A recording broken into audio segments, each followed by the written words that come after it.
Dear friends, मैं अखिलेश कुमार यादव आप ही के YouTube channel AK teacher academy में आपका स्वागत करता हूं। और आज मैं आप लोग के लिए बहुत ही अच्छी स्टोरी लेकर आया हूं जिसका हेडिंग है why the sky is so high, यानी आसमान इतना ऊंचा क्यों है। तो आगे देखते हैं। Long ago the sky was not so high, यानी बहुत समय पहले आकाश इतना ऊंचा नहीं था। इट वाज क्वाइट लो, यह बहुत कम था, यानी बहुत नीचे था।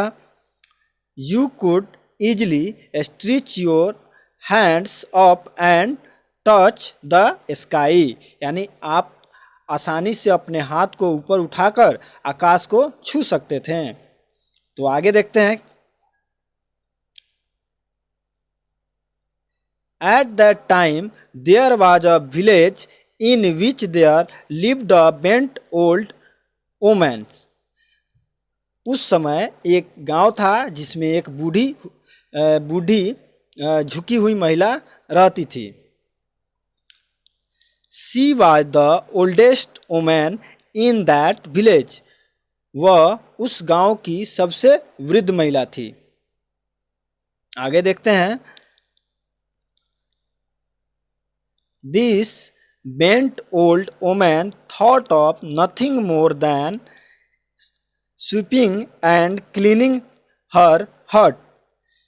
यानी इस झुकी बूढ़ी औरत ने सोचा कि झाड़ू लगाने से ज़्यादा कुछ नहीं है और अपने झोपड़ी की सफाई करने लगी। It was a hot summer day, यानी गर्मी का दिन था। गर्मी का दिन था। द लैंड वाज ड्राई, यानी धरती सूखी थी। देयर वाज डस्ट एवरीवेयर, यानी हर तरफ धूल ही धूल थी। All the villagers were coughing and sneezing, यानी सभी ग्रामीण जो है खांस और छींक रहे थे। The sky being so close to the ground was not spared, यानी आकाश इतना करीब हो गया था कि उसने धरती पर जो है धूल जो उड़ रहे थे उससे वह बच नहीं पाया।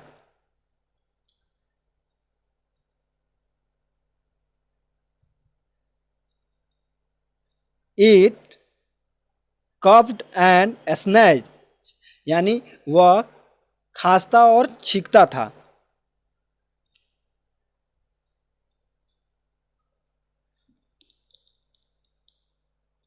The old women's hut too was cover with dust, यानी उस बूढ़ी महिला की झोपड़ी भी जो है कि धूल से पूरी ढक गई थी। In anger she picked up the brooms and swept the steps outside her hut and even the pathway, यानी गुस्से में उसने झाड़ू उठाई और अपनी झोपड़ी के बाहर की सीढ़ियों को झाड़ा और यहाँ तक कि रास्ते को भी झाड़ा।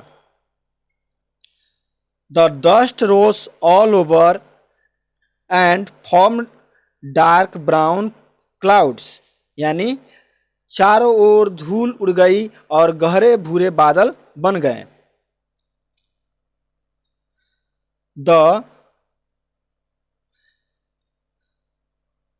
The sky began to choke with the dark brown dust cloud, यानी आसमान में गहरे भूरे रंग के धूल के बादल छाने लगे। It could not bear it any longer, यानी यह अब और सहने लायक नहीं था, यानी कि आसमान में जो है कि गहरे भूरे रंग के जो है बादल छाने लगे तो आसमान के लिए इसे सहना बहुत मुश्किल हो रहा था। The dust got into its nose and it sneeze the dust, यानी कि उसकी नाक में जो धूल जो थी वे जाने लगी जिसके वजह से वह छींकने लगा। आगे देखते हैं। The dust the dust got into it's eyes and made them water, और उसकी आँखों में जो है कि धूल जाने की वजह से उसकी आँखों में पानी आने लगे। The water from the sun's eyes began to fall as rain drops on the ground, और सूरज की आँखों से पानी गिरने लगी जमीन पर बारिश की बूंदों के रूप में। One by one the rain drops fell on the patch of ground the old woman had swept, यानी एक एक करके बारिश की बूंदें धरती पर गिर रही थी जिसे बूढ़ी औरत साफ कर रही थी। आगे देखते हैं।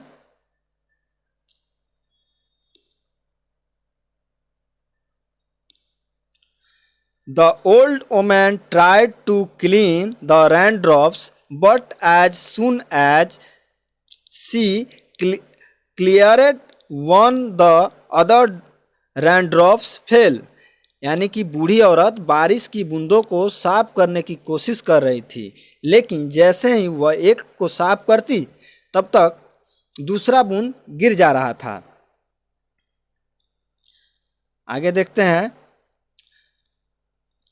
This angered the old woman. She left her broom and stood up straight, यानी उसने अपनी झाड़ू ली और सीधी खड़ी हो गई। आगे देखते हैं dear friends.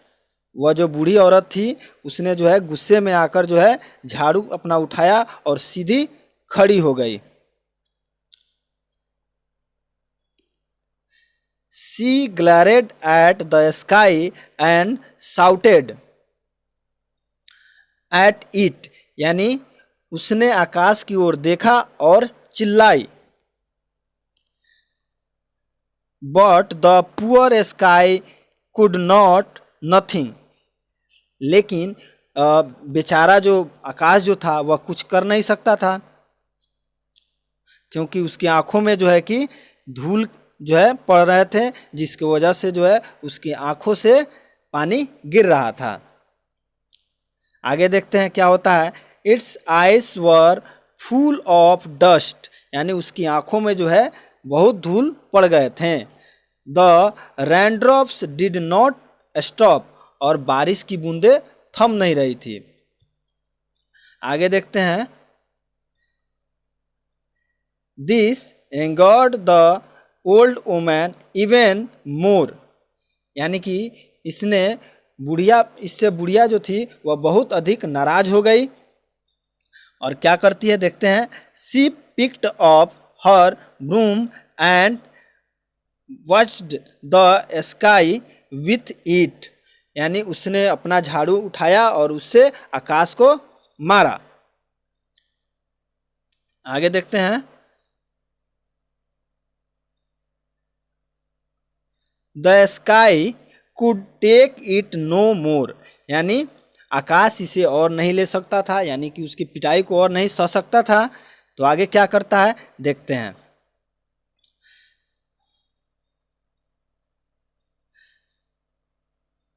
Sneezing and it, sorry यहाँ पे देखते हैं कुछ छूट गया है। The sky could take it no more, यानी उसने क्या किया कि आकाश इसे और नहीं झेल सकता था, यानी कि बुढ़िया जो है कि उसे झाड़ू से मार रही थी और वह इसको ज़्यादा सह नहीं सकता था। Sneezing and coughing and weeping, यानी आकाश जो है वह छींकता खांसता और रोता हुआ चिल्लाया।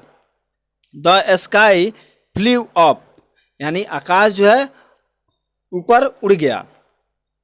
आगे देखते हैं क्या होता है। Up and up and up away, यानी आकाश जो है और ऊपर उठता गया और ऊपर जाते गया और ऊपर जाते गया। From the old woman's broom, यानी उसकी झाड़ू से और ऊपर चला गया। Never to come down again, और फिर कभी जो है नीचे नहीं आया। तो डियर फ्रेंड्स, आज की स्टोरी यहीं पे समाप्त होती है। अगर आपको वीडियो अच्छा लगा हो तो वीडियो को लाइक करें तथा चैनल को सब्सक्राइब कर लें, ताकि आगे आने वाली वीडियो आप तक आसानी से पहुंच सके। इस वीडियो को देखने के लिए आपका बहुत बहुत धन्यवाद।